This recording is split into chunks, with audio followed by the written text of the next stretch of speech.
Hi, I'm Eric the Security Guy. Security and privacy go hand in hand, so in today's episode we're going to explore whether your privacy is really worth less than the price of a decent coffee.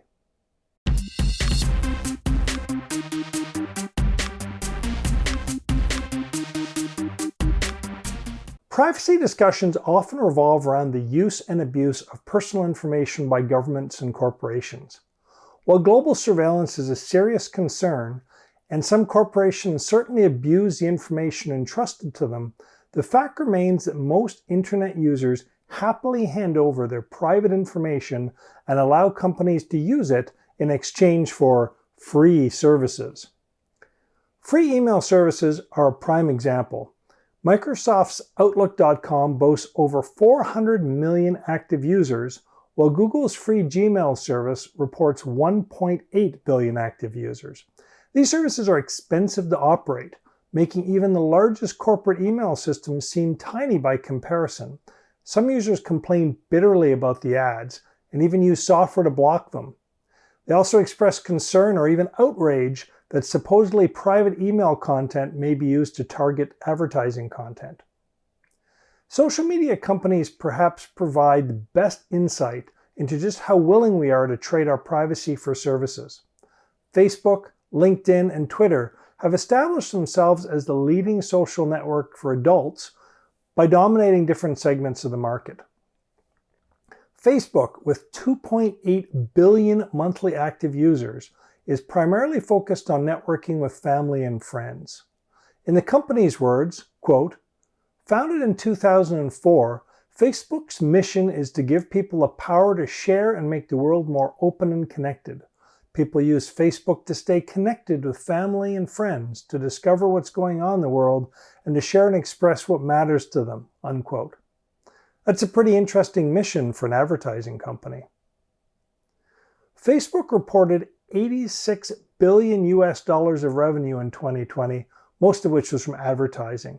The company is of particular interest to advertisers because ads can be targeted based on information shared by users, such as age, gender, location, education, work history, and specific interests. Advertisers can create Facebook pages to engage with customers and highlight a user's connection with the business or brand through the like feature. Speaking of the like feature, here on YouTube it's by far the most important. Please like this video and help me out. Facebook advertisers can add tracking code called Facebook Pixel to their sites.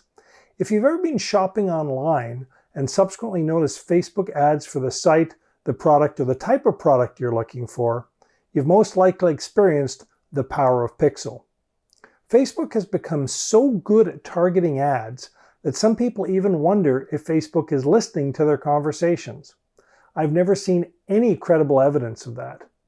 Facebook's just that good at aggregating and analyzing data. LinkedIn, owned by Microsoft, is designed for business networking. The culture of the site encourages interaction on business and profession-related discussions.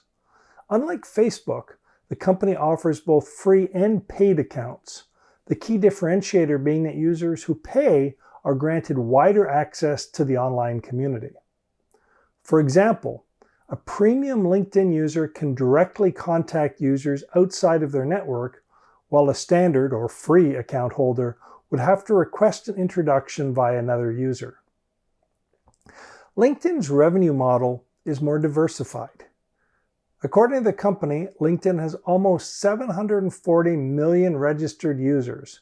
About 260 million of those use the service monthly. And of those, about 40%, that's a little over 100 million people, use the service daily. The company reported $8 billion of revenue in 2020. Twitter, despite enhancements such as URL shortening and photo sharing, still essentially remains a microblogging and conversation tool. Users opt in to receive and send very brief contents, tweets, with others. This functionality is very limited compared to Facebook and LinkedIn, but the limits serve to differentiate the platform. The use of Twitter spans a wide gamut of activities ranging from personal blogging to real-time news reporting and online customer service. Twitter has about 353 million active monthly users. They reported 2020 revenues of $3.7 billion US dollars, predominantly from advertising. This is geography and demographics. Examples from Twitter include, quote, a speaker targets users who follow conference handles with ads linking to their blog. Or, an outdoor and equipment travel company targets users who are tweeting about vacation plans with ads featuring a Twitter-exclusive discount code. Or, a fashion company sets up conversion tracking and targets users who place items in their cart with ads reminding them that they're just one step away from making a purchase. These free services may not have a cost in dollars and cents, but to remain financially viable, the companies must continually improve how they monetize the information users share with them.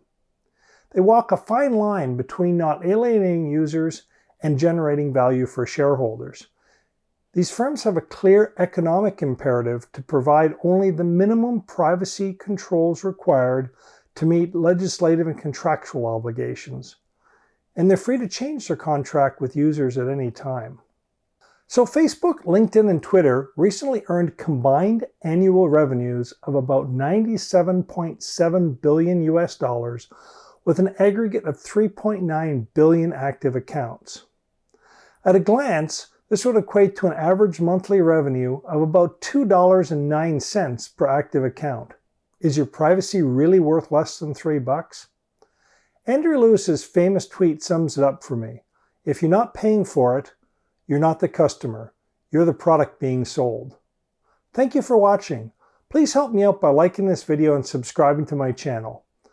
As always, if you have any questions or would like to suggest a topic for a future video, please leave a comment below.